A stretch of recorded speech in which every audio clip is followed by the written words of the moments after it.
Praise the Lord. आज की सुबह के लिए हम प्रभु यीशु मसीह का धन्यवाद करते हैं कि परमेश्वर ने फिर से एक बार हमें मौका दिया है उसकी सेवा स्तुति महिमा करने का।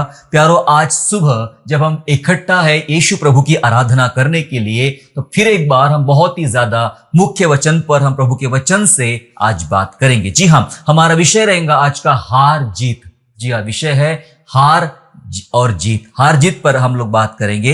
जब हम हार जीत की बात कर रहे हैं, दरअसल ये शब्द हम हमेशा अपने जीवन में, खेल कूद में और अन्य बातों में इस्तेमाल करते हैं, लेकिन हम आज बात कर रहे हैं मसीही जीवन की, एक विश्वासी जीवन की हम बात कर रहे हैं। मेरे प्यारो, हार और जीत के बारे में ये कोई गेम नहीं है, ये कोई खेल नहीं है जहां हमें हारना है या हमें जीतना है, लेकिन ये एक जीवन है, मसीही जीवन है। और मसीही जीवन युद्ध का जीवन होता है। हालेलुया। मैं हर बार हर संदेशों में लगभग यही बातें करता हूं कि मसीही जीवन युद्ध का जीवन होता है, लड़ाई का जीवन होता है। लड़ाई अलग अलग प्रकार की हो सकती है, अलग अलग बातों के लिए लड़ाई रहती है, लेकिन ये यहां लड़ाई कुछ और बात की है, जिस पर आज बहुत ही विस्तार पूर्वक हम बात करेंगे। जो लोग अपने परिवारों में चिंतित है, जो लोग अपने फाइनेंस में प्रॉब्लम से गुजर रहे हैं, जो अपने बच्चों के साथ तकलीफों से गुजर रहे हैं और अलग अलग प्रकार की परेशानियां आज उनके जीवन में है, उन सब के लिए आज का वचन बहुत लाभदायक होगा। आज की बातें उनके जीवन के लिए एक परिवर्तन का कारण बनेगी। आज की बातें उनको एक ज्यादा आत्मविश्वास निर्माण करेगा। इसलिए ध्यानपूर्वक सुने और आशीषों को प्राप्त करें। जी हाँ, बात कर रहे हैं हम रोजमर्रा के जीवन की। जी हाँ, रोजमर्रा के जीवन में हार और जीत लगी रहती है। मतलब रोजमर्रा के जो हम जो काम कर रहे हैं, हम काम कर रहे हैं, जी रहे हैं, लड़ रहे हैं, और इसमें कई बार हम हार जाते हैं और कई बार हम जीत जाते हैं। हारना और जीतना ये इस बात पे निर्भर करता है कि आप किसकी ओर से लड़ते हो। समझ लीजिए जो बात मैं समझाना चाह रहा हूं। आपकी हार और जीत इस बात पर निर्भर करती है कि आप किसकी ओर से लड़ते हो। किसकी ओर से मतलब कौन है जिसकी तरफ से आप खड़े होके वो अपने जीवन की युद्ध कर रहे हैं। आप चाहे बच्चों के लिए, चाहे परिवार के लिए, चाहे अपने नौकरी के लिए, चाहे अपने आत्मिक जीवन के लिए, चाहे परिवार के लिए, आप जो कर रहे हो और उसमें कई बार सफलता मिलती है, कई बार असफलता मिलती है, और कई बार लोग तो इतने बुरी तरह से हार जाते हैं कि उन्हें उठने का, फिर से उभरने का दोबारा कोई मौका नहीं मिलता है और वे पूर्णतया टूट जाते हैं। इन्हीं बातों पर, इन्हीं प्रश्नों पर आज बात करने का हम लोग प्रयास करेंगे। मैंने कहा इस बात पर निर्भर करता है कि आप किसकी ओर से लड़ते हो। किसकी ओर से? देखो, लड़ाई के दरअसल 3 तंबू होते हैं। 3 तंबुओं से लड़ाई की जाती है। पहला तंबू है परमेश्वर का तंबू, दूसरा तंबू है शैतान का तंबू, और तीसरा तंबू है मनुष्य का तंबू। जी हां, tent of God, tent of Satan and tent of man. जी हां, ये 3 प्रकार के तंबू है। आप किस तंबू में हो और किस तंबू की तरफ से या किस तंबू में से आप अपना युद्ध कर रहे हो, आप अपना लड़ाई कर रहे हो। यदि आप परमेश्वर के तंबू में हो, इन 3 बातों में 3 गारंटी भी है। यदि आप परमेश्वर के तंबू की ओर से लड़ रहे हो तो एक गारंटी है, जीत पक्की है। हालेलुया। परमेश्वर के तंबू में से या परमेश्वर के तंबू की तरफ से यदि आप लड़ रहे हो, युद्ध कर रहे हो, तो जीत पक्की, इसकी गारंटी फुल है। यदि आप शैतान के तंबू से लड़ रहे हो, शैतान के तंबू में से लड़ रहे हो, शैतान के तंबू की ओर से लड़ रहे हो, तो हार पक्की है, ये भी गारंटी है, हार पक्की है। और यदि आप मनुष्य के तंबू की ओर से लड़ रहे हो तो निराशा पक्की है। जी हां, निराशा पक्की, ये गारंटीड है। इन बात की गारंटी है। परमेश्वर के तंबू की ओर से लड़ते हो तो जीत पक्की है, शैतान की ओर से हो तो हार पक्की है, और मनुष्य की ओर से हो तो निराशा पक्की है। निराशा पक्की है। जी हां, ये 3 अलग अलग प्रकार के तंबू होते हैं, या 3 वो क्षेत्र है जिसकी ओर से होकर हम अपना जीवन का युद्ध लड़ते रहते हैं। जब हम शाऊल और दाऊद की बात करते हैं, शाऊल जो लड़ रहा था वो एक दुष्ट बातों की तरफ से, शैतान की ओर से लड़ रहा था। किससे? दाऊद से। वो दाऊद पर भाला मारता है और भाला खसक जाता है, कई बार अलग दिशा में चला जाता है, और कितनी बार उसने अपनी पूरी ताकत, पूरा समय, पूरी शक्ति दाऊद को हराने में, दाऊद को पकड़ने में और दाऊद को नीचा दिखाने में लगा दिया।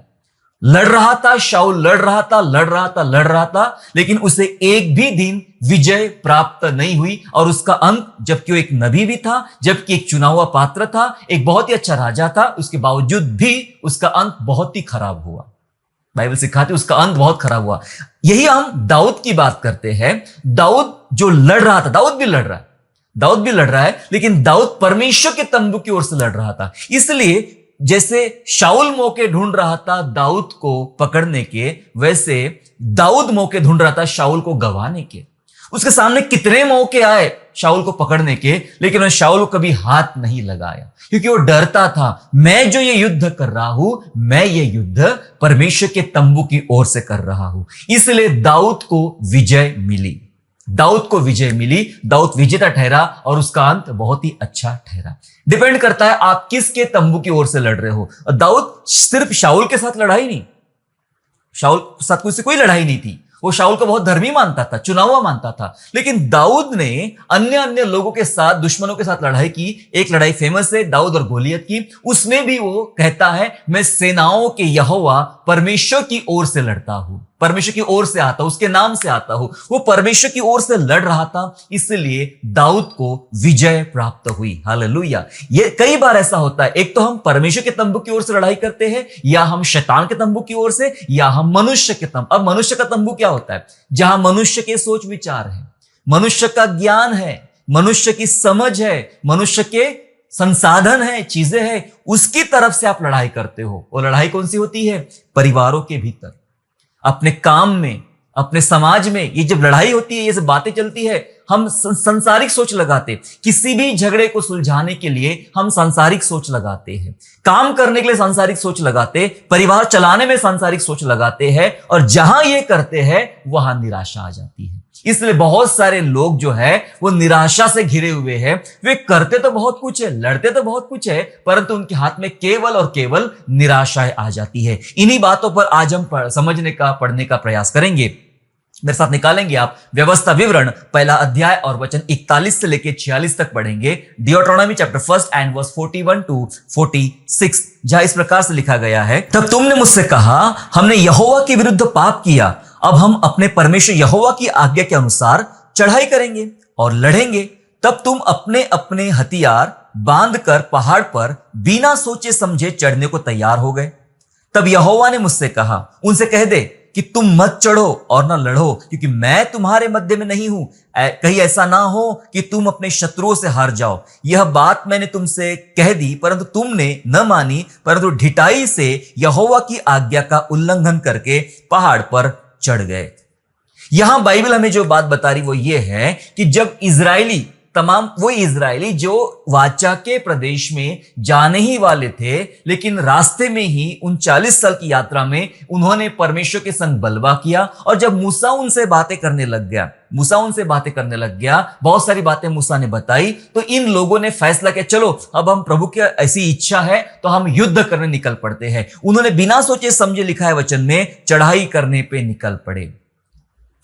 निकल पड़े। लेकिन बाइबल कहती है, परमेश्वर ने कहा मत जाओ, मैं तुम्हारे साथ नहीं हूं इस बार, कहीं ऐसा ना हो कि तुम लोग हार जाओ। लेकिन बाइबल बोलती है कि उन्होंने ढिठाई किया, अनाज्ञाकारिता किया, और वे तकलीफ में आए, मारे गए। और लिखा है कि एक युग तक वो कादेश में बने रहे और बहुत मुश्किलों का टाइम उन्होंने बिताया। यहां पर भी एक युद्ध चल रहा है, एक लड़ाई चल रही है, और इस लड़ाई में इजरायली हार जाते हैं।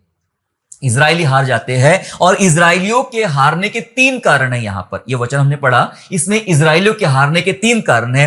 पहला कारण है बिना सोचे समझे लड़ने की तैयारी। समझा? बिना सोचे समझे लड़ने की तैयारी। यह बात हमारे जीवन के लिए लागू होती है मेरे प्यारों। हम कई बार कुछ ऐसे युद्ध में कूद पड़ते हैं जो बिना सोचे समझे होता है, वो परमेश्वर के अनुसार नहीं होता है। या आपको लगा, आप कहां से लड़ रहे हो? मनुष्य के तंबू की तरफ से। मैंने बताया आपको, निराशा आएगी। मनुष्य यही सोचता है, उसने मेरे साथ ऐसा किया क्या, मैं उसके साथ वैसा व्यवहार करूं, वो ऐसा करता है तो मैं ऐसा करूं। हम कई बार मनुष्य की तंबू की ओर से लड़ते हैं और बिना सोचे समझे जी हां, बिना सोचे समझे हम बहुत सारे ऐसे फैसले कर लेते हैं, बहुत सारे काम ऐसे कर लेते हैं, उस समय के लिए हमें वो ठीक लगता है और नाम होता परमेश्वर का। हां, पर परमेश्वर को ये भी ठीक लगेगा, क्योंकि ये इजरायली कह रहे हैं कि अगर प्रभु की इच्छा ऐसी है तो हम लड़ाई कर जाते। अरे भाई, लड़ने के लिए आपको पहले बोला था, अभी नहीं, अभी परमेश्वर ने मना कर दिया। तो पहला कारण था उनका हारने का, बिना सोचे समझे लड़ने की तैयारी। यदि आप अपने जीवन में बिना अगुवाई और बिना सोचे समझे आगे बढ़ जाते हो तो हार पक्की है।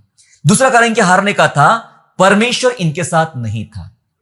दूसरा कारण हारने का था, यह बहुत बड़ा कारण है, परमेश्वर इनके साथ नहीं था। प्रभु ने सामने से बोल दिया कि मैं इस बार तुम्हारे साथ नहीं हूं, तुम हार सकते हो। प्रभु यह बताना चाह रहा है कि तुम कभी भी अपनी शक्ति से नहीं जीतते हो। जब मैं तुम्हारे साथ होता हूं, जब मैं लड़ता हूं, तब तुम जीतते हो।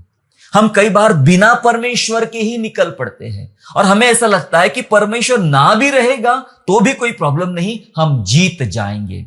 यदि बताओ आपको परमेश्वर हमारे साथ नहीं तो हम कभी भी नहीं जीत सकते थे। प्रभु ने सामने से कह दिया कि इस बार मैं तुम्हारे साथ नहीं हूं, इसलिए हार गए। तीसरा कारण था इजरायलियों का हारने का, ढिठाई।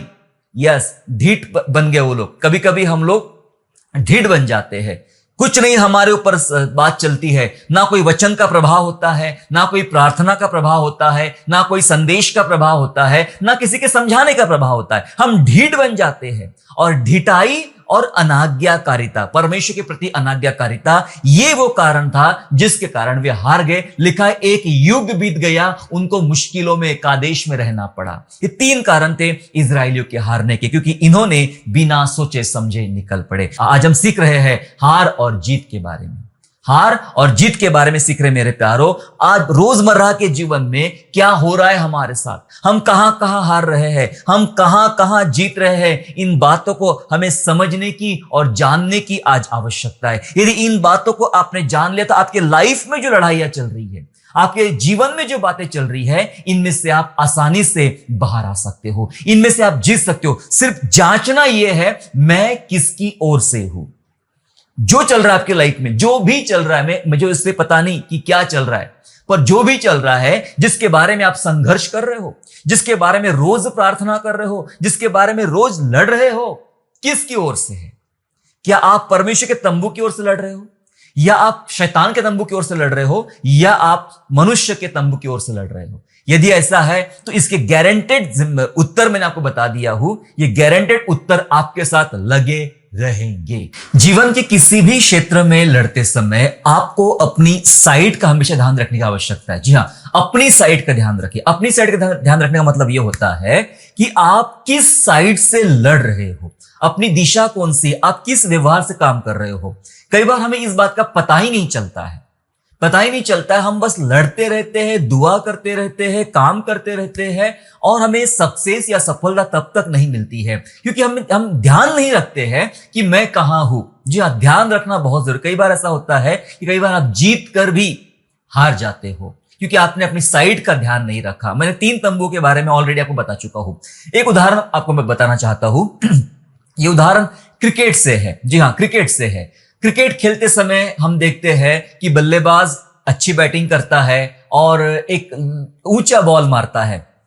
एक आदमी उसको पकड़ने के लिए, एक प्लेयर उसको पकड़ने के लिए, कैच पकड़ने के लिए दौड़ता है। उसकी नजरें उस बॉल पर है, उसकी नजरें उस बॉल पर है। उसे किसी भी हालत में उस बॉल को पकड़ना है, कैच पकड़ना है। वो ऊपर देखते देखते देखते देखते बहुत आगे निकल जाता है और आखिरकार बॉल उसके हाथ में आ जाती है। और जब बॉल उसके हाथ में आती है तो वो बहुत खुश हो जाता है, यस मैंने उसको आउट कर दिया, मैं जीत गया, ऐसा हो गया, वैसा हो गया। और अचानक उसकी नजर नीचे जाती है, अपने पांव की तरफ जाती है, तो पता चलता है ये तो बाउंड्री के बाहर है। उसने जो कैच पकड़ा है वो कैच बाउंड्री के बाहर है। अब वो जीत कर भी हार गया। उसने कैच पकड़ना था, टारगेट था, कैच पकड़ लिया, परंतु बाउंड्री का या अपनी साइड का ध्यान नहीं रखा। ऐसे बहुत सारे खेल है, चाहे कबड्डी हो, चाहे बास्केटबॉल, बहुत सारी चीजें ऐसी है जिसमें ये सारी बातें बहुत मायने रखी जाती है। जब आप अपने जीवन के किसी भी क्षेत्र में लड़ने की तैयारी कर रहे हो, लड़ रहे हो, आप किस साइड से लड़ रहे हो, इधर ध्यान दीजिए। क्या आप परमेश्वर की साइड से हो? क्या आप शैतान की साइड से हो? क्या आप मनुष्य की साइड से हो? आपको खुद को जांचने का मौका मिलेगा परमेश्वर के वचन से, परमेश्वर के उन सिद्धांतों से आपको अपने आप को जांचने का मौका मिलेगा। कई बार ऐसा होता है, हमारा कई प्रकार के युद्ध होते हैं। पारिवारिक प्रार्थना का एक युद्ध है, पारिवारिक प्रार्थना का एक युद्ध है। हम देख रहे आज परिवारों में काफी समस्याएं चल रही है लोगों के, विशेष रूप से जवान पीढ़ी में, इस यूथ पीढ़ी में काफी समस्या है। 10 में से 7 जवान अपने माता पिता को रुला रहे हैं और उनके माता पिता उनके कारण परेशान हैं। उनके शादी को लेकर, करियर को लेकर, जीवन को लेकर मेरे संपर्क में बहुत सारे ऐसे लोग हैं जो अपने बच्चों को लेकर बहुत ज्यादा परेशान हैं। और ये सीन हमें देखने को मिलता है कि आने वाली पीढ़ी, आने वाली जनरेशन ये बहुत खतरे में होगी, बहुत मुश्किल में होगी, क्योंकि उनको कहीं ना कहीं बढ़ाने में, उनको कहीं ना कहीं सही दिशा दिखाने में हम कहीं ना कहीं फेल हो गए हैं। हमने लड़ाई तो खूब लड़ी, हमने दुआएं तो किया, हमने काम तो किया, हमने इंतजाम तो किए, पर शायद तंबू भूल गए। परमेश्वर के तंबू में से थे, शैतान के तंबू में से थे, या फिर मनुष्य के तंबू में से थे? हम भूल गए, क्योंकि यदि परमेश्वर के तंबू में से होते थे तो हमने सारा टाइम बच्चों पर यह फोकस किया होता कि सारा टाइम तुम्हें यीशु प्रभु पर ध्यान लगाना है, यीशु प्रभु की आज्ञा मानना है, चाहे फायदा हो चाहे नुकसान हो, हमें यीशु प्रभु के पीछे चलना है। लेकिन हो सकता है हमने मनुष्य के तंबू में से अपने बच्चों को बढ़ाया, मनुष्य के तंबू में से हमने लड़े। तो मनुष्य के तंबू मतलब मनुष्य का दिमाग, मनुष्य की सोच, संसार का ज्ञान, इन सब बातें। संसार, मैंने कई माता पिता को यह कहते हुए सुना है कि भाई आजकल का फैशन है, ये चलता है। जब मैंने किसी को रोकने की, टोकने की कोशिश किया तो माता पिता कहते आजकल का फैशन है। किसी ने कहा भाई जमाने में यही चल रहा है, जमाने के साथ नहीं चलोगे तो पीछे रह जाओगे, आजकल के जमाने में ये सब चलता है, कॉमन बातें हैं। ओके, फिर हमने अपने बच्चों को अच्छी महंगी चीजें दिया, उनको पैसा दिया, उन्हें महंगे गिफ्ट दिया, तमाम चीजें सिखाया, ये करियर बनाओ, यहां जाओ, ये करो, वैसा करो, इतना पैसा कमाओ, इतना नाम कमाओ। ये सब मनुष्य का तंबू है, ये सब मनुष्य का तंबू है। और हमें लगा कि हम तो लड़ रहे हैं, बहुत अच्छे से हम चल रहे हैं, पर भूल गए कि जैसे ये बच्चे बड़े हो जाते हैं, समझदार हो जाते हैं, और उसके बाद वे अपने माता पिता को रुलाना शुरू कर देते हैं, समस्याएं डालना शुरू कर देते हैं। कहीं हम वो इजरायली तो नहीं जिनको परमेश्वर ने बोला था कि मैं तुम्हारे साथ नहीं रहूंगा, तुम मत जाना लड़ने के लिए, कहीं हार जाओगे, क्योंकि तुम मनुष्य के तंबू में से लड़े। कई बार लोग शैतान के तंबू में से लड़ते हैं।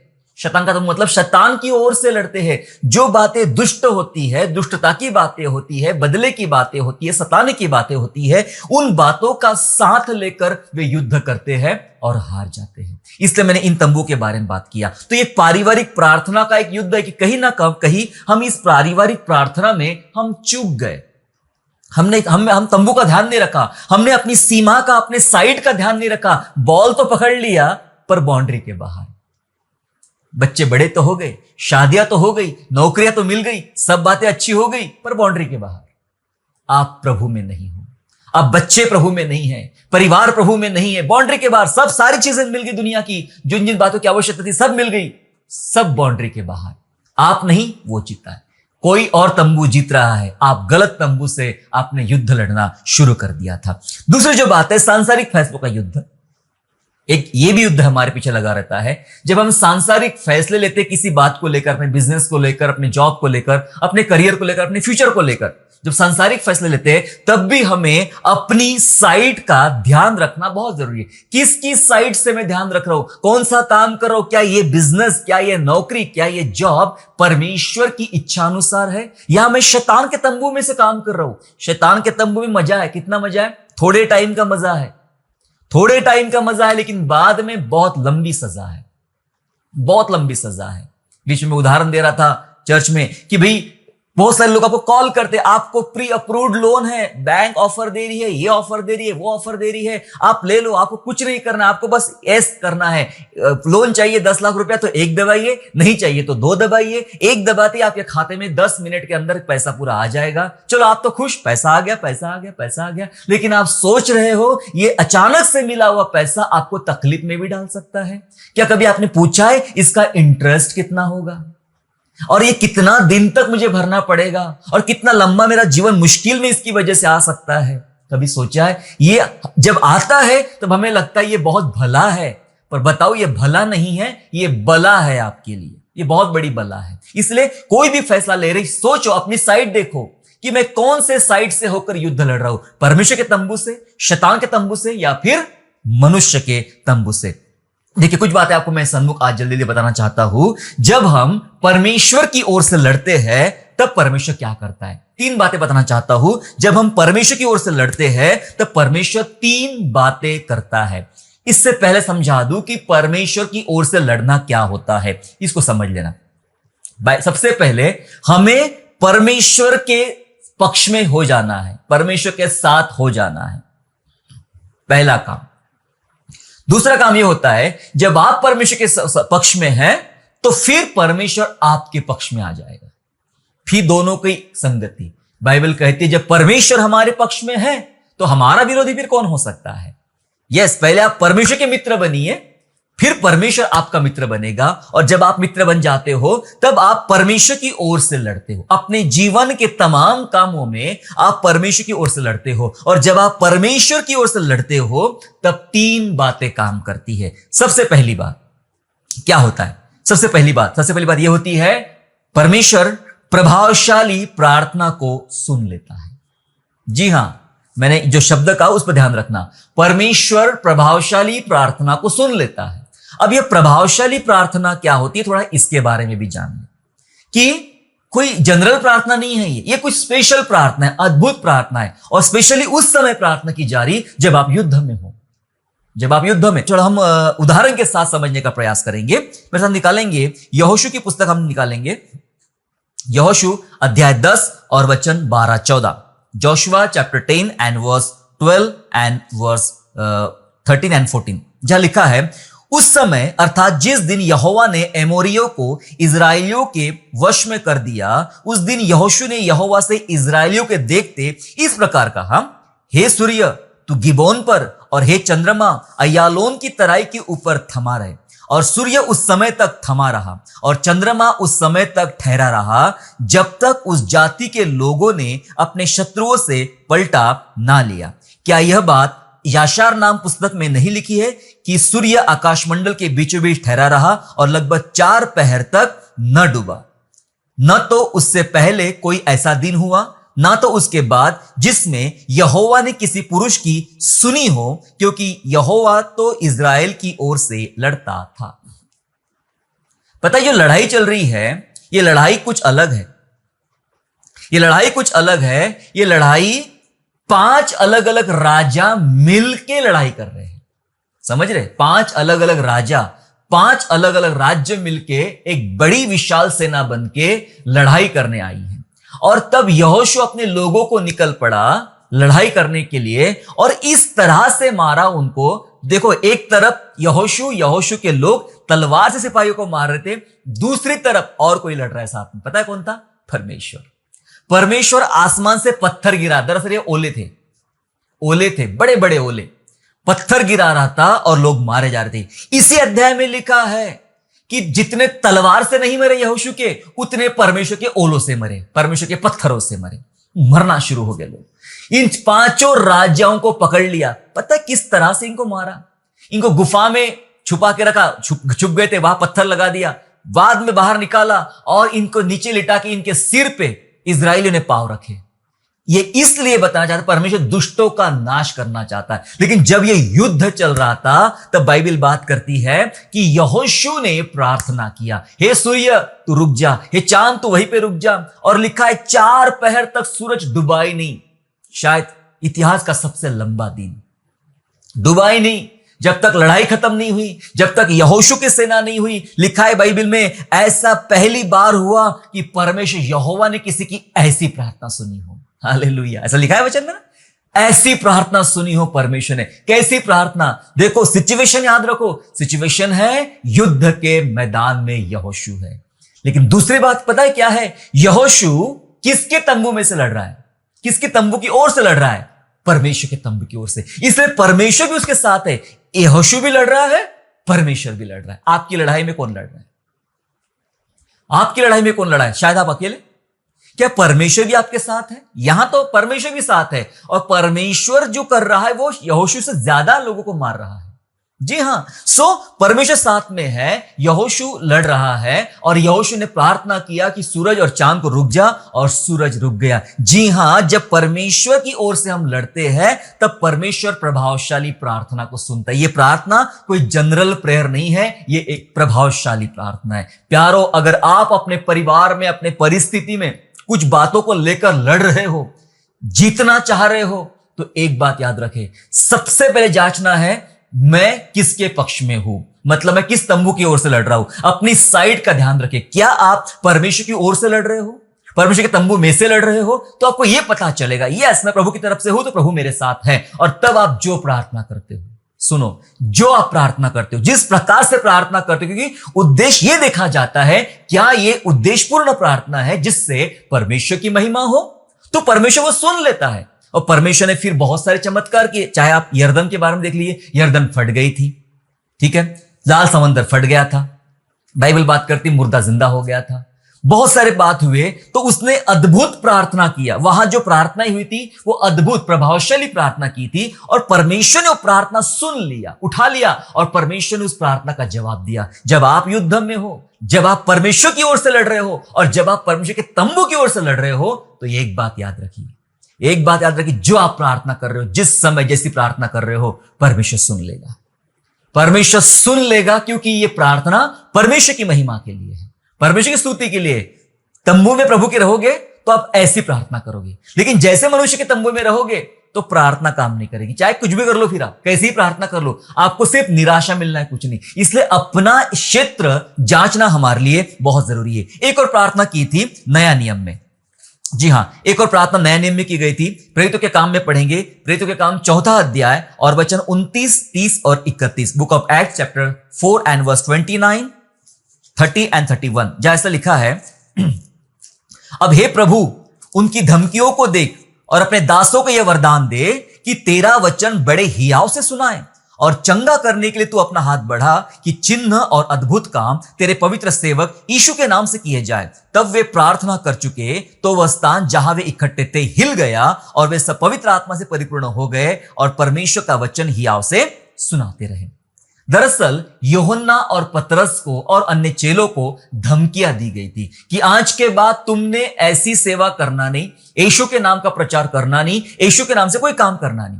फिर ये लोग युद्ध में हैं, समझ रहे? यहोशू वो युद्ध में था, नए नियम की कलीसिया विरोधियों के साथ युद्ध में है, सताव करने वालों के साथ युद्ध में है, अविश्वासियों के साथ युद्ध में है, सताने वाले दुष्टों के साथ युद्ध में है, और इनके ऊपर आक्रमण हुआ।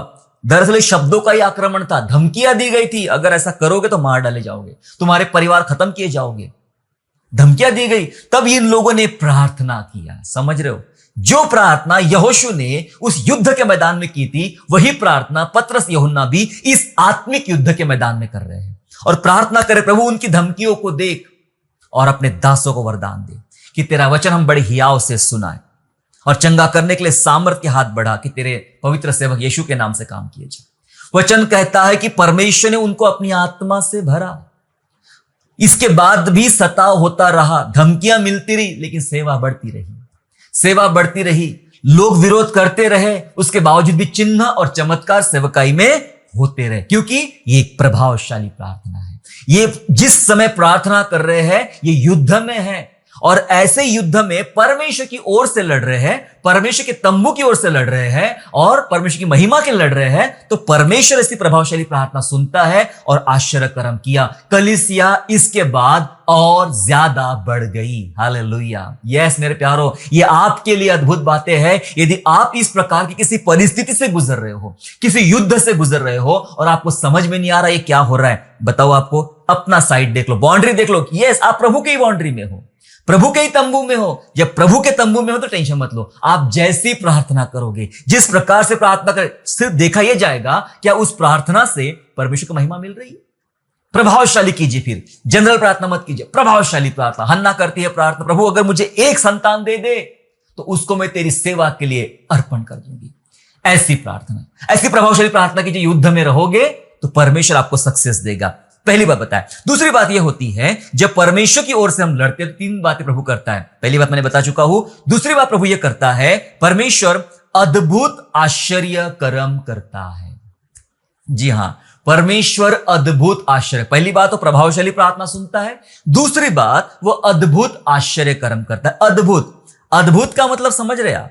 अद्भुत का मतलब यहां पर यह है कि जो आप कल्पना नहीं कर सकते उस समय क्या हो सकता है, उस समय किस प्रकार से काम हो सकता है आपको नहीं पता। और परमेश्वर जो आपके पास शुरू से कोई प्लानिंग नहीं है, कोई योजना नहीं है, लेकिन इस तरह से काम करता है, इस तरह से काम करता है कि परमेश्वर अद्भुत आश्चर्य कर्म करके आपको विजय देता है, आपको विजय देता है। हमने देखा यहां पर अद्भुत काम क्या हुआ, यहोशू ने सिर्फ प्रेयर किया, प्रभु रोक दे इसको, सूरज रुक जा, चांद रुक जा। परमेश्वर ने सूरज और चांद को रोक दिया। यह अद्भुत आश्चर्य कर्म है, क्योंकि आप परमेश्वर की ओर से लड़ रहे हो, परमेश्वर की ओर से जा रहे हो। छोटी छोटी बातों में समझ में आता मेरे प्यारों। मैं सेवकाई के लिए जाया करता था, अभी भी जाता हूं, लेकिन उन दिनों जब मेरे पास चीजें नहीं हुआ करती थी, पैसे नहीं हुआ करते थे, वस्तुएं नहीं हुआ करती, खाने की चीजें नहीं हुआ करती थी, तब मैंने परमेश्वर के उस महान कामों को, अद्भुत कामों को देखा। मेरे लिए वही अद्भुत काम है कि सुबह से आप भूखे निकल पड़े हो और दोपहर तक आपके पास खाने के लिए कुछ भी नहीं है, आपके जेब में पैसा नहीं है, और अचानक से कोई आपको एक प्लेट नाश्ता खिला देता है। वो मेरे लिए एक अद्भुत आश्चर्य कर्म है। आप कल्पना नहीं कर सकते वो कितना मजेदार होता है अनुभव और कितना आशीषमय होता है। जी हां, परमेश्वर आपके लिए इंतजाम करता है। अद्भुत आश्चर्य कर्म, मेरे लिए एक प्लेट नाश्ते का अद्भुत आश्चर्य कर्म है, आपके लिए शायद बहुत कुछ हो सकता है। यहोशू के लिए तो सूरज चांद को भी रोक दिया गया। नॉट ओनली यहोशू के समय में, यदि हम बाइबल को और ध्यान से पढ़े तो मूसा की लाठी याद है आपको? मूसा की लाठी से समंदर फाड़ दिया था, मूसा की लाठी से बड़े बड़े चमत्कार हुए थे। लेकिन एक समय ऐसा भी था, मूसा की लाठी के बारे में पढ़ेंगे निर्गमन 17 अध्याय वचन 10 और 11, Exodus chapter 17 and verse 10 verse 11। दरअसल यहां पर जो चल रहा था, अमालेकियों के साथ लड़ाई चल रही थी। मूसा की सेना, मूसा के लोग, यहोशू, ये तमाम लोग अमालेकियों से लड़ रहे थे। और ये वो टाइम था जहां हमेशा हमेशा के लिए अमालेकियों को खत्म किया जाना जरूरी था। ये अशुद्ध जाति थी, प्रभु नहीं चाहता था कि ये अशुद्ध जातियां आगे बढ़े और ये प्रभु के लोगों को बहका दे, इसलिए पूर्णतया नाश करने का परमेश्वर का फैसला था। और यहोशू और उसकी सेना निकल पड़े लड़ने के लिए, और मूसा निकल, देखो वचन पढ़ेंगे हम लोग 17 अध्याय निर्गमन का 10-11, ऐसा लिखा है यहाँ पे। मूसा की इस आज्ञा के अनुसार यहोशू अमालेकियों से लड़ने लगा, और मूसा, हारून और हूर पहाड़ी की चोटी पर चढ़ गए। और जब तक मूसा अपना हाथ उठाए रहता था तब तक तो इजराइल प्रबल होता था, परंतु जब वह नीचे करता था तब अमालेक प्रबल होता था। क्या हुआ यहां पे? दो टीम बन रही है। देखो, ये टीम होना ही चाहिए, दो टीम, आपके फैमिली में भी, आपके कलीसिया में भी, आपके परिवार में भी। ये दो टीम होना चाहिए। एक टीम लड़ने वाली है, दूसरी टीम घुटने टेकने वाली है। समझ रहे आप? एक दौड़ने वाली टीम है, दूसरी टीम घुटने टेकने वाली टीम है, ये प्रार्थना वाली टीम है। तो एक टीम लड़ाई करने चली गई, दूसरी टीम, जहां 3 लोग बताए गए, और ये पहाड़ पे चढ़ गए दुआ करने के लिए। मूसा अपने हाथ में लाठी लेके ऊपर करता है। जब तक लाठी ऊपर है तो यहोशू यानी प्रभु की सेना विजय प्राप्त करे। हाथ थक जाता है, हाथ नीचे आ गया, लाठी नीचे आ गई, तो अमालेकी की सेना जीतती थी। तो दोनों साथियों ने हाथों को उठा के रखा, मतलब वो पत्थर टेका लगा है ताकि हाथ नीचे ना आए। और जब तक मूसा की लाठी, मूसा के हाथ ऊपर है, इजराइल की सेना जीत रही है और अमालेक की जाति पूर्णतया नाश हो रही है। प्यारो, जब आप प्रभु की ओर से लड़ रहे हो, प्रभु के लिए लड़ रहे हो, तो अद्भुत आश्चर्य कर्म। यहां कुछ नहीं हो रहा है, आपको समझ में आ रहा है? इसका यह मतलब है कि तलवार से युद्ध नहीं जीता जा रहा है। ऐसा होता तो मूसा को वो काम करने की जरूरत नहीं होती थी जो उसने पहाड़ पे किया। यहां युद्ध दुआ की वजह से जीता जा रहा है। हालेलुया! अपने हाथ ऊपर उठाकर युद्ध जीता जा रहा है। आपके फैमिली में कितने ऐसे लोग हैं जो दुआ के लिए ज्यादा ध्यान देते हैं, ना कि लड़ने पर? लड़ने वालों को लड़ने दो, दौड़ने वालों को दौड़ने दो, लेकिन क्या महत्वपूर्ण टीम आपके पास है जो दुआ में बैठ रही है। ऐसी टीम होना चाहिए मेरे प्यारो, तब परमेश्वर अद्भुत आश्चर्य कर्म करता। अद्भुत है, ये अद्भुत है। जब सेना जीत रही है, यह अद्भुत है। परमेश्वर आपके लिए भी अद्भुत काम करेगा, क्योंकि आप परमेश्वर की ओर से, परमेश्वर के तंबू की ओर से लड़ाई कर रहे हो, लड़ने का प्रयास कर रहे हो। हालेलुया! उम्मीद करें आश्चर्य कर्म होगा और वो भी अद्भुत होगा। जो आपने सोच के नहीं रखा है, जो आपके चित्त में नहीं, जो आपके फैसले में नहीं है, ऐसा प्रभु आपके लाइफ में आपकी जिंदगी में काम करेगा। भजन संहिता इस प्रकार से कहता है, 136वां अध्याय और वचन 4, ये बहुत ही प्रसिद्ध वचन है जो हम कई बार अपने गीतों में भी इसको गाते हैं। भजन संहिता साम 136 एंड वर्स 4 जहां लिखा है, उसको छोड़कर कोई बड़े बड़े आश्चर्य कर्म नहीं करता, उसकी करुणा सदा की है। हालेलुया, बोलो प्रभु यीशु मसीह की जय। लिखा है वचन में कि उसको छोड़कर कोई बड़े बड़े आश्चर्य कर्म नहीं करता। Praise the Lord. ना आपकी सरकार, ना आपके मालिक, ना आपके बड़े शूरवीर लोग, जो करता है वो परमेश्वर। बड़े बड़े अद्भुत आश्चर्य कर्म क्या आपने देखे हैं? क्या आपने समझे हैं? अगर नहीं समझे हैं तो आओ प्रभु के तंबू में, प्रभु के तंबू की ओर से लड़ो, वो आपकी प्रभावशाली प्रार्थना सुन लेगा। जी हां, और आपके लिए अद्भुत से अद्भुत आश्चर्य कर्म करेगा। आप जिस फील्ड में लड़ रहे हो, मैं ये नहीं बता रहा कि यहां लड़ाई करने जाना है, आप जिस फील्ड में लड़ रहे हो वहां आप उम्मीद करो कि यहां मुझे एक मिरेकल की आवश्यकता है, यहां मुझे एक आश्चर्य कर्म की आवश्यकता है। यस, होगा। जो किसी से नहीं होगा वो आश्चर्य कर्मों से होगा, वो प्रभु यीशु मसीह के आश्चर्य कर्मों से होगा। क्या क्या पढ़ा हमने? उसको छोड़कर कोई बड़े बड़े आश्चर्य कर्म नहीं करता। आश्चर्य कर्म उसी को नहीं बोलते कि बस बीमार चंगा हो गया, यहाँ ये हो गया, वहां वो हो गया। बहुत सारे आश्चर्य कर्म होना बाकी है। प्रभु अपने भक्तों के जीवन में ऐसे कई बड़े आश्चर्य कर्म करता है। तीसरी बात बता के जल्दी खत्म करना चाहता हूं कि जब हम परमेश्वर की ओर से लड़ते हैं तो परमेश्वर क्या क्या काम करता है। 3 बातें सीख चुके हैं। पहली 2 बात कि प्रभावशाली प्रार्थना सुनता है और अद्भुत आश्चर्य कर्म करता है, और तीसरी बात मैं बताना चाह रहा हूं, असाधारण विजय देता है।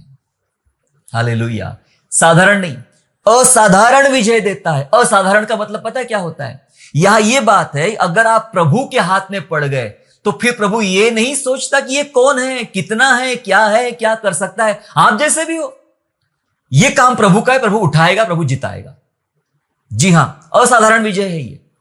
विजय के लिए विशेष होना जरूरी नहीं है, सिर्फ प्रभु का होना जरूरी है। हालेलुया। गिदोन ने मिद्यानियों पर विजय प्राप्त किया। गिदोन कोई स्पेशल आदमी नहीं था, एक सामान्य आदमी था, और उसके द्वारा परमेश्वर ने गिदोन के द्वारा विजय दिलाई। मैंने कहा विशेष होना जरूरी नहीं है। लोग बात करते सिमसोन के बारे में, वो तो बहुत शक्तिशाली था, बहुत अभिषेक था, बहुत सामर्थ्य है, इसलिए गधे के जबड़े से 1000 को मारा, फिर 3000 को मारा, ये किया वो किया। मैं तो कुछ नहीं कर सकता, मैं दुबला पतला इंसान हूं। प्यारो, याद रखिए, विशेष व्यक्ति होना जरूरी नहीं है विजय के लिए, सिर्फ प्रभु के होना। आप दुबले पतले हो, एकदम सूखे दिखते हो, आपके गाल अंदर है, हड्डियां दिख रही है, कोई फर्क नहीं पड़ता। आप प्रभु के हैं क्या? आप प्रभु के हो तो प्रभु आपको असाधारण विजय देगा। देखो, मैं 3 असाधारण लोगों के बारे में आज बता रहा हूं, उनका जिक्र भी नहीं होता कभी, लेकिन ये दाऊद की टीम में थे। वैसे दाऊद की टीम में 30 लोग बड़े स्पेशल थे। 30 लोग के बारे में लिखा है, 30 लोग बड़े स्पेशल थे, और इस 30 में भी 3 बड़े खास थे। जी हां, दशमांश बड़ा खास होता है, 30 का 3। हाँ जी, 3 बड़े खास थे 30 में से। और ये 3 खास क्या करते थे पता है?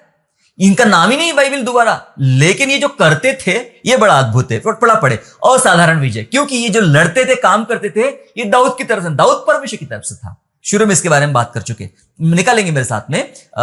2 शमूएल अध्याय 23 और वचन 8 से लेकर 12 तक। 2 शमूएल चैप्टर 23 एंड वर्स 8 to 12, जहां ऐसा लिखा गया है, दाऊद के शूरवीरों के नाम ये है, अर्थात तहकमोनी योशेब शेबेत जो सरदारों में मुख्य था, वह एस्नी एदिनो भी कहलाता था, जिसने एक ही समय में 800 पुरुष मार डाले। एक भयानक आदमी, प्रभावशाली आदमी। यह नाम पढ़ने में मुझे वो तकलीफ हुई, इतना कठिन नाम है और बार बार वर्णन भी नहीं है, और यह दाऊद नहीं है। समझ रहे आप? दाऊद के टीम का एक साधारण आदमी है। उसने कुछ खास लोग चुने हैं शूरवीर जैसे, पर एक खास आदमी। ये इसकी खासियत यह है, इसने एक समय में 800 पुरुष मार डाले। ये एक बहुत मजेदार बात है, बहुत पावरफुल बात है। पता है क्यों? एक पुरानी कहावत है, खुदा मेहरबान तो गधा पहलवान। समझ रहे आप? खुदा मेहरबान तो गधा पहलवान।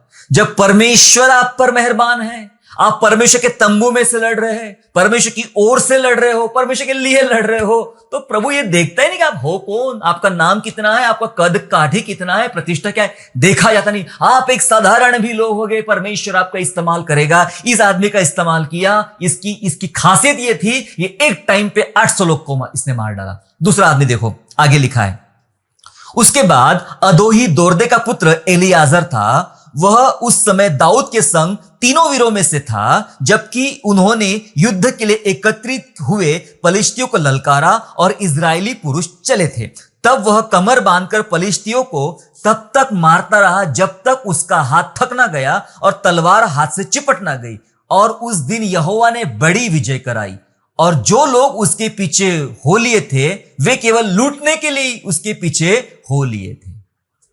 हालेलुया। दूसरे आदमी का नाम है यहां पे, ये है अदोही दोर्दे का पुत्र एलियाजर। ये लड़ाई करने जब निकला, लिखा है पलिश्ती को मारने के लिए निकला, क्योंकि पलिश्ती प्रभु के विरोध में लोग थे। निकला तो अकेला ही मारता गया, लिखा है मारता गया। तो लिखा है उसका हाथ जब तक थका नहीं। कब तक मारा उसने पलिश्तियों को? जब तक उसका हाथ थका नहीं। दूसरी बात, लेके तलवार उसके हाथ से चिपट ना गई है ना। कोई चीज आप बहुत टाइम से लेके हाथ में लेके पकड़े हो तो हाथ आपके चिपक जाते हैं।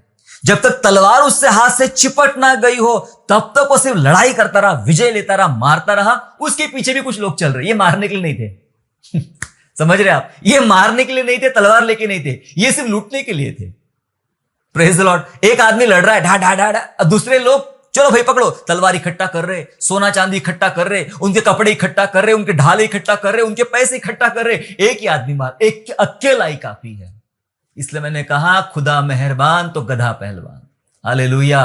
प्रभु ने हमारे समान मूर्खों को चुना। इस आदमी की बारे में बात लिखी, ये बड़ा शूरवीर आदमी है, दाऊद के टीम में से एक है। मैंने क्या बताया? ये लड़ किसके लिए रहे थे? किस तंबू की ओर से लड़ रहे थे? प्रभु की तरफ से। इसलिए असाधारण विजय प्रभु देता है। आपका स्पेशल होना बहुत जरूरी। ये मत सोचना मैं उस देश का नहीं हूं, मुझे इंग्लिश नहीं आती, मैं पढ़ा लिखा नहीं हूं, मैं सुंदर नहीं हूं, मैं बलवान नहीं हूं, कोई फर्क नहीं पड़ता। क्या प्रभु के है बस काफी। असाधारण विजय आपके लिए थी, असाधारण विजय। तीसरे आदमी का नाम आगे पढ़ता हूं आपके लिए, जहां लिखा है 12 वचन से 11 वचन से। उसके बाद आगे नाम एक पहाड़ी का पुत्र शम्मा था। पलिश्तियों ने इकट्ठे होकर एक स्थान में दल बांधा जहां मसूर का खेत था, और लोग उनके डर के मारे भागे। तब उसने खेत के मध्य में खड़े होकर उसे बचाया और पलिश्तियों को मार लिया, और यहोवा ने बड़ी विजय दिलाई। एक आदमी ने खेत में खड़ा होकर अपने खेत को, अपनी चीजों को बचा लिया, पलिश्तियों को मार दिया, यहोवा ने विजय दिलाई। शम्मा उसका नाम है। समझ रहे? ये 3 आदमी के मैंने नाम गिनवाए हैं।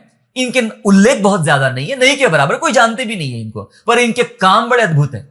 ये इसलिए क्योंकि ये दाऊद के परमेश्वर दाऊद के लिए काम करते थे, उस तंबू की ओर से लड़ते थे, इसलिए विजय मिली। मेरे प्यारों, असाधारण विजय देता है परमेश्वर जब आप परमेश्वर की ओर से लड़ते हो। ये बातें मैंने इसलिए बताया, आप अपने फैमिली के बारे में सोचो, आप अपने करियर के बारे में सोचो, आप जहां जी रहे हो, काम करो, वहां सोचो। इन तीनों बातों की आपको जरूरत पड़ेगी। आपका बॉस आपकी नहीं सुन रहा है, आपकी फैमिली में तनाव चल रहा है, झगड़ा चल रहा है, लड़ाइयां चल रही, कुछ समझ में नहीं आ रहा है, यह काम करो।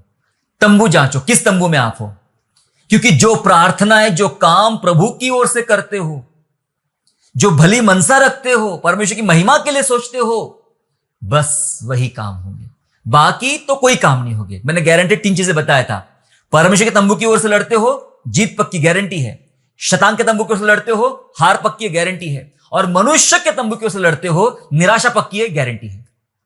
हालेलुया। सोचो मैं कौन से तंबू की ओर से। हार और जीत की बात आज हमने सीखा। प्रभु आप सबको आशीष दे मेरे प्यारों। और मैं चाहता हूं कि अपने जीवन में किसी भी क्षेत्र में लड़ते समय बस एक ही बात का ध्यान रखो, क्या आप प्रभु के खेमे में हो, प्रभु के संगति में हो, प्रभु के ब्यारी में हो। यदि ऐसा है, विजय आपकी है, विजय आपकी। यदि आप हार रहे हो आज, तो 3 बात याद रखना। प्रभावशाली प्रार्थना करना, प्रभु की ओर से होंगे तो। अद्भुत आश्चर्य कर्म होंगे आपके लिए, प्रभु की ओर से होंगे तो। असाधारण विजय देगा प्रभु आपको, प्रभु की ओर से होंगे तो। आइए हम दुआ करेंगे इन बातों को प्राप्त करने के लिए। पिता, हम यीशु मसीह के नाम से आपका धन्यवाद करते, आपकी स्तुति करते। पिता परमेश्वर, आपने हमें सिखाया हार और जीत के विषय में। रोजमर्रा के जीवन पिता, कई बार हम हारते हैं और कई बार जीतते हैं। प्रभु, हम किस ओर से लड़ रहे हैं, किसकी ओर से लड़ रहे हैं, कई बार हमें इस बात का ध्यान नहीं रहता प्रभु। लेकिन आज हमें आपने सिखाया, समझाया हमें क्या करना चाहिए। जो इजरायली लड़ने चल पड़े प्रभु जी, उन्हें कादेश में रहना पड़ा, कितने युग तक, एक युग बीत गया पिता, उन्हें मुश्किलों में रहना पड़ा प्रभु, क्योंकि प्रभु उनके साथ नहीं था। उन्होंने ढिठाई किया और प्रभु के साथ वे नहीं चले गए। प्रभु हमें अनुग्रह दे कि हम आपकी सुने, आपके अनुसार काम करे पिता परमेश्वर। अपने क्षेत्र को जांचे, अपने एरिया को जांचे पिता राजा, अपनी साइड को देख, क्या मैं प्रभु के साइड से लड़ रहा हूं? यदि हम जानते पिता प्रभु की ओर से लड़ रहे हैं, जीत हमारी है। प्रभु हमारी उस असाधारण प्रार्थना को सुन लेगा जो हम उस समय करेंगे। प्रभु हमारे लिए अद्भुत आश्चर्य कर्म करेगा जो हमने कभी सोचा भी नहीं, और प्रभु हमें असाधारण विजय देगा जिसके बारे में कोई कल्पना नहीं कर सकता है। हमारे जैसे मूर्खों को, तुच्छों को, निर्बलों को उठाएगा और महिमा करेगा। आज हम प्रार्थना करते प्रभु, हमें आपके उस लड़ने वाला बना प्रभु, ताकि परिवार में विजय प्राप्त करे, संगति में विजय प्राप्त करे, इस समाज में विजय प्राप्त करे और प्रभु की महिमा करे। धन्यवाद करते पिता, आपने हमें छुआ, आशीष दिया है। धन्यवाद के साथ उद्धारक यीशु के नाम से प्रार्थना मांगते सुनिए और दया से कबूल कीजिए, आमीन। आशा करता हूँ आज के संदेश के द्वारा आपने आशीष प्राप्त किया है। यदि सचमुच आपने आशीष प्राप्त किया है तो इस संदेश को दूसरों के साथ शेयर कीजिए, और हमारे दूसरे भी संदेशों को सुनने के लिए हमारे चैनल को सब्सक्राइब करें और नोटिफिकेशन के लिए बेल आइकन को दबाइए। और हाँ, यीशु पर विश्वास करना ना छोड़े, वो आपको आशीषमय स्थानों की ओर आगे ले जाएगा। God bless you all.